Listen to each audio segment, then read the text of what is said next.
Hello students, Shri Deepchand Chaudhary महाविद्यालय ललितपुर में आपका स्वागत है।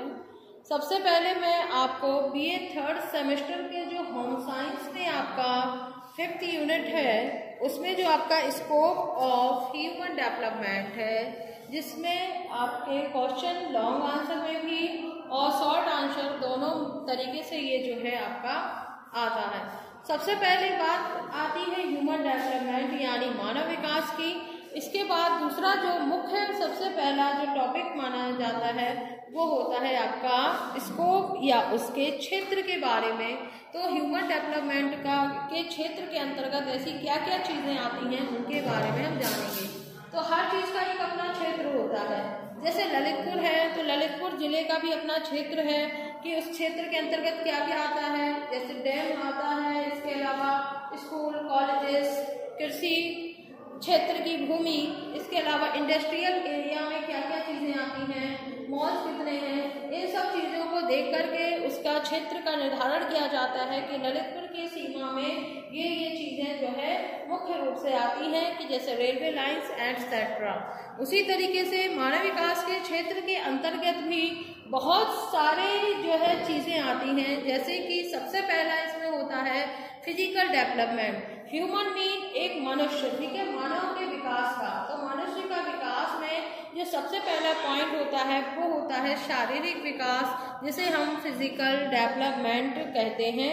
तो शारीरिक विकास आपका जो है शैशवावस्था से लगाकर ये जन्म से पूर्व से लगा करके फिर ये हमारा जो है शारीरिक विकास होता रहता है आपका किशोरावस्था तक। तो शैशवावस्था ये जन्म से पूर्व से लेकर भी और जन्म के बाद से शैशवावस्था से लगा के शैशवावस्था, बाल्यावस्था, किशोरावस्था, तो इन सब पीरियड्स में जो है आपका फिजिकल डेवलपमेंट होता है।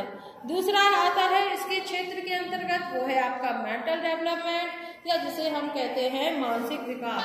तो मानसिक विकास भी आपका जो है इस क्षेत्र के अंतर्गत जो आता है और इसमें मनुष्य के मानसिक स्तर, उसकी बुद्धि, ये सभी चीज़ों को देखा जाता है, इनको लिखा जाता है और इनको समझा जाता है कि किस तरीके से जो है मनुष्य का विकास किन किन जो है स्तरों पर तीव्र गति से होता है और किन स्तरों पर जो है धीमी गति से होता है। तो ये सारी चीज़ें भी जो है मानव के विकास के अंतर्गत जो है मुख्य रूप से आती हैं। इसके बाद आता है इसमें सामाजिक विकास या सोशल डेवलपमेंट। तो सोशल डेवलपमेंट, मनुष्य एक सामाजिक प्राणी है, जैसा कि अरिस्टो ने कहा हुआ है। तो मनुष्य समाज में रहता है तो किस तरीके से उसमें सामाजिक स्तर पर क्या क्या उसके विकास होते हैं, किन स्तरों पर उनका विकास किया जाता है। और जैसे कि सामाजिक खेल भावना का विकास बच्चों में बचपन से ही उत्पन्न हो जाता है और मनुष्य मृत्यु पर्यंत तक समाज में रहता है। तो इस तरीके से सामाजिक विकास को भी इसमें काफ़ी अधिक महत्व दिया गया है और ये मनुष्य के विकास के क्षेत्र के अंतर्गत भी आता है। इसके बाद आता है आपका इमोशनल डेवलपमेंट या संवेगात्मक विकास। तो हर व्यक्ति के अंदर कुछ इमोशंस होते हैं, उनका विकास किन किन पीरियड्स के दौरान किन किन स्तरों पर होता है। जैसे शैशवावस्था में किस तरीके से आपको उसके बच्चे में किस रूप में ये संवेग जो है सामने आते हैं, जैसे रोने के माध्यम से या हंसने के माध्यम से। तो इस तरीके से फिर जैसे जैसे बालक की आयु बढ़ती है वैसे वैसे संवेगात्मक विकास भी जो है बढ़ता है। जैसे हर वक्त रोने का, जैसे बच्चे का अपना एक संवेग होता है कि जब उसे कोई चीज़ चाहिए होती है तो वह रोता है, लेकिन बड़े होने के उपरांत उसमें ये लक्षण जो है वो धीरे धीरे कम होने लगते हैं। इस तरीके से जो है इमोशनल डेवलपमेंट को भी इस क्षेत्र में बहुत अधिक महत्व दिया गया है। इसके बाद इसमें आता है आपका मोटर डेवलपमेंट या क्रियात्मक या गत्यात्मक विकास जिसे कहते हैं। तो किस तरीके से किन क्रियाओं के माध्यम से वो जो है विकास करता है, तो उसको भी इसमें काफ़ी हद तक जो है इसमें क्षेत्र के अंतर्गत जो है से माना जाता है। इसके बाद आता है भाषा विकास या लैंग्वेज डेवलपमेंट। तो भाषा, क्योंकि मनुष्य के कुछ भी व्यक्त करने का एक सशक्त माध्यम उसका भाषा होता है। भाषा के माध्यम से जो है वो अपना विकास किस तरीके से करता है इसके बारे में भी जो है और किन किन स्तरों पर इनका विकास तीव्र और किस स्तरों पर इसका विकास मंद गति से होता है, या कहाँ पर संकेतात्मक तरीके से जो है अपना रखा जाता है। कहने का तात्पर्य इतना है कि किस तरीके से वो भाषा के माध्यम से या संकेतों के माध्यम से अपने विचारों को व्यक्त करता है और अपना विकास करता है, इस तरीके से इसको इसमें रखा गया है। इसके बाद आता है आपका मोरल डेवलपमेंट या नैतिक विकास। मनुष्य के जीवन के लिए जो है नैतिकता पूर्ण माहौल बहुत ज़्यादा जरूरी, क्योंकि बच्चे में जब नैतिक या मोरल डेवलपमेंट होता है तो उसमें अच्छी चारित्रिक गुणों का निर्माण होता है, जिससे वो अपना विकास करता है। और ये नैतिक विकास जो है आपके बाल्यावस्था में या उसके पीरियड से ही जो है शुरू हो जाता है, और उसमें ये जो चारित्रिक गुण जो है विद्यमान होते हैं, जिसका इस्तेमाल वो अपने नैतिक विकास में जो है वो करता है।